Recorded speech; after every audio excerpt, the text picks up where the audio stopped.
So, how do you begin to believe something that you don't believe? When the proof is there. Abraham, it's true. This is the reality. This is what we've got. This is how it's going. My eyes are not deceiving me. My ears are not deceiving me. This is the truth of my reality. How do I create other than that? And we say, you're really upon something important if you're asking that question, because most people offer almost all of their vibration in response to what they are observing. Esther would say to us in the beginning, but Abraham, it's true.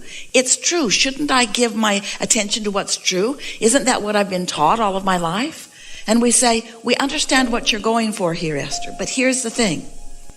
A thing is only true because someone is focused upon it until it became a reality. We would use a different criteria, not is it true, but does it feel good to me when I think about it? Is it something that I desire? And if it is something that you desire, then give it more and more and more of your attention. But if it is not something that you desire, giving it more attention only makes it more solid in your experience. You see how it works? How do thoughts turn to things anyway? Have you ever wondered about that? Do you see any pipelines trucking in new fuel from other planets? New mines are being dropped from the sky. How is it? How is it that thoughts are turning to things? Thoughts are turning to things through focus and reception and response to that reception. That's how thoughts turn to things. That's how your economy evolves. That's how everything evolves. That's how the cells of your body evolve. Every part of evolution, which is what your eternalness is all about, is about thoughts turning to things. And so that's what we want to talk to you about. We want you to begin addressing yourself more vibrationally rather than physically. Because the physical parts of you, the physical things that you are giving your attention to, those are already manifested. That's already done. That's like gum that you've chewed the flavor out of. That really is not where you want to put your attention. You want to put your attention upon where you are going. So when life shows you that you want something, you want to be more forward looking toward the evolving and the unfolding of what you're asking for, rather than standing where you are, sometimes in the absence of what you want, justifying or defending why you should get more of what you want because you don't have it. Every subject is two subjects. It's like a stick that has two ends of it. And on one end is the absence of what you want, and on the other end is the presence of what you want. So the question that we're asking you is, when you ask for more money, where's your gut? Where's your emotion? Are you standing in a feeling of desperation? Are you standing in a feeling of disappointment? Or are you standing in an attitude of appreciation and anticipation? Where's your vibration relative to the things that you're asking for? Are you more of a vibrational match to what you want, or are you more of a vibrational match to its absence? Are you more of a vibrational match to the problem or the solution, to the question or the answer? Well, we can tell you the answer. You can tell by how things are unfolding. However it's turned out so far, that's what you're a vibrational match to. It's always that way. You can tell what you're offering vibrationally by what you're living, by what you're surrounded by. So, here's what we want you to hear that may be new for you. And it really is the answer to getting past beliefs that don't serve you. A belief is only a thought you continue to think. That's all. A belief is just a thought that you continue to think.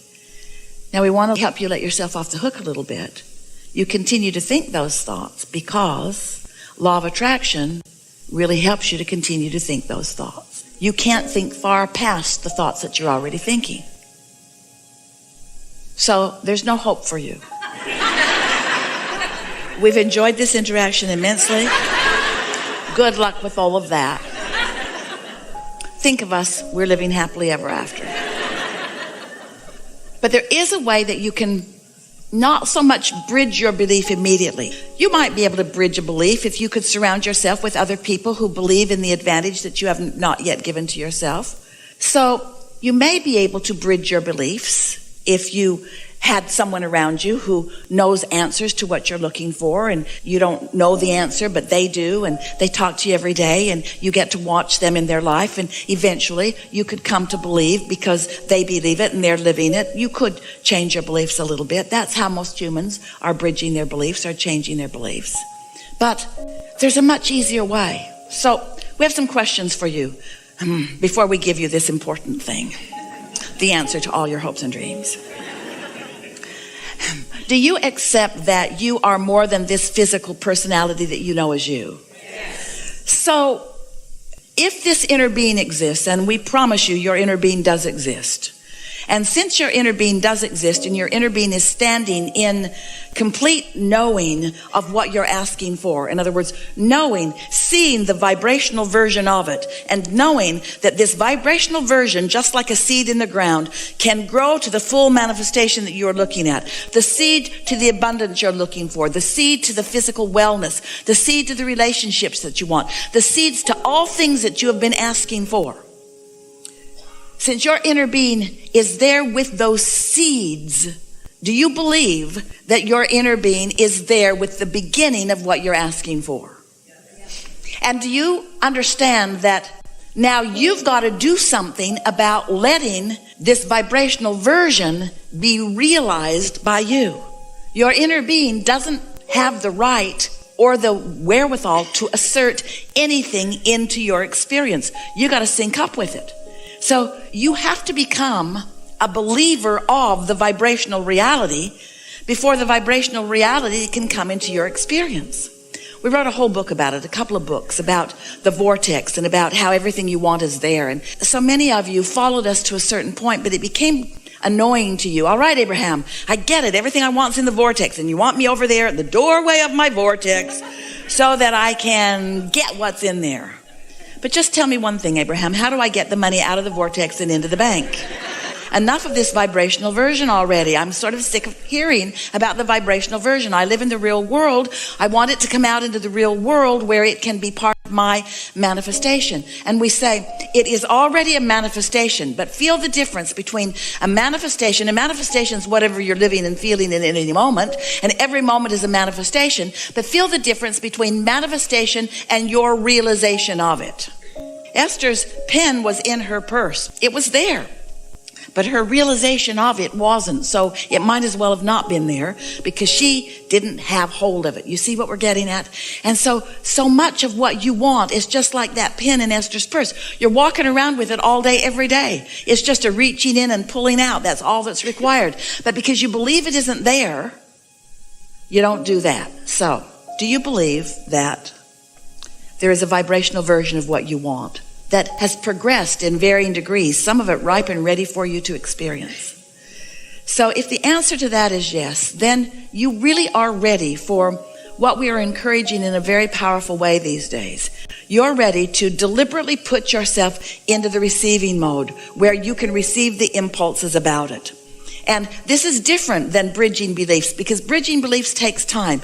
Bridging beliefs means you have to take hold of a belief that you've got that is in defiance of something that you want and make it no longer in defiance of something that you want. Have you ever talked to anyone? You believe one thing and they believe another thing, and you're talking to each other and you both wish to convince the other. And after an hour or 2 or 3 or 4 or 5 or 6 or 10 or 20 or years of interacting with them about that, they just stand strong in what they believe and you just stand strong in what you believe, and no headway is made in convincing the other. You know about that? You've got that exact thing going on inside of you where I want this, but you've got beliefs that keep your desires from being realized by you, and it's unnecessary. So what do you do about it? Do you want to argue with yourself for hours or weeks or months or years? Or would you like a suggestion for a much simpler route? Yes. We thought you'd say that. When you quiet your mind, you stop all thought. And when you stop all thought, all beliefs, ooh, you're really going to like this. So we're going to start in a different place because we really want you to hear this. Imagine a cork floating on the water. And let's just say that this up here on this surface is alignment with your source, pure positive energy. Now you can hold that cork under the water, and let's call that negative emotion. Let's call that beliefs that don't serve you. But when you let go of it, it's going to bob right back up there to the surface. So when you meditate and you quiet your mind, you bob back up to the surface. And when you bob back up to the surface. When your vibration rises because you're not holding it down with things that your inner being knows are not true. When hatred and fear are disengaged, and in their absence, you just move right back up into the natural love and pure positive energy that is you. That's what we call the receiving mode, which means now you are at the doorway of your vortex. Now, in that absence of contradictory beliefs, the beliefs of your inner being are dominant. In fact, they are only. When you meditate and quiet your mind and allow your vibration to rise, now you are only the frequency of your inner being. Now think about what we've been talking about already here today. So here's your inner being and this vibration, and here's you and this vibration, and everything you feel is about the mix of that. If you are in tune with your inner being, you feel wonderful. If you're not, you feel less wonderful to varying degrees, all the way over to awful. But when you meditate and quiet that part of your vibration, and your vibration rises, now you are at the doorway of your vortex. Now you are in the receiving mode. Now what your inner being knows about everything, and what your inner being knows mostly about is you, now it is your knowledge too. And so now ideas begin to flow to you through your path of least resistance. So when you are in meditation and a thought comes to you, that thought is a thought worth listening to, because it's not from this receptive mode of fear. It's from this receptive mode of knowing who you are, what you want, what's in your vortex, what's already been allowed by you to play out. Your inner being knows where you stand in relationship to everything you want, and knows your path of least resistance to guide you to it. Isn't that nice? So you're at the doorway of your vortex, and you might not be ready yet to translate into words like Esther is doing here, but you'll receive impulses, maybe an impulse to do something or an impulse to call someone. But then you're going to get back into your day. And as you get back into your day and you start observing what's going on in your day, you're probably going to reintroduce more resistance back into your experience. So the closer to meditation, the more likely you are to more clearly receive the answers that you've been listening for. The further into the day you get, the more you're going to start behaving like you usually do. But can you feel how, after a few days of this, or weeks of this, or even years of this, where you quiet your mind and tune to the frequency of who you are, that you could become more guided by that broader perspective? Esther's been asking herself a lot. Now, she's been receiving us since 1985. That's a long time. And yet, even today, she will ask herself as a thought comes, because your receiver is always on, isn't it? As a thought comes, she will ask herself, where did that thought come from? Now, if the television's on, it's pretty obvious where the thought came from.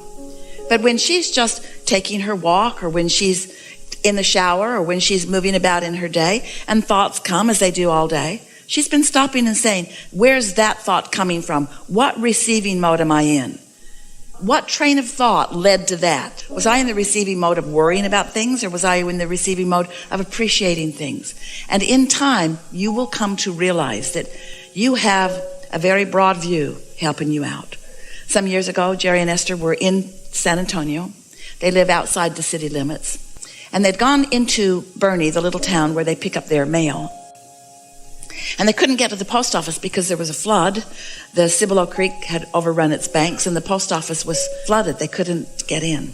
And so they went home, and they immediately called their friends who live in San Antonio, which is downstream. And they own a ranch in San Antonio, 1,000 acres, and that Cibolo Creek runs right through their ranch.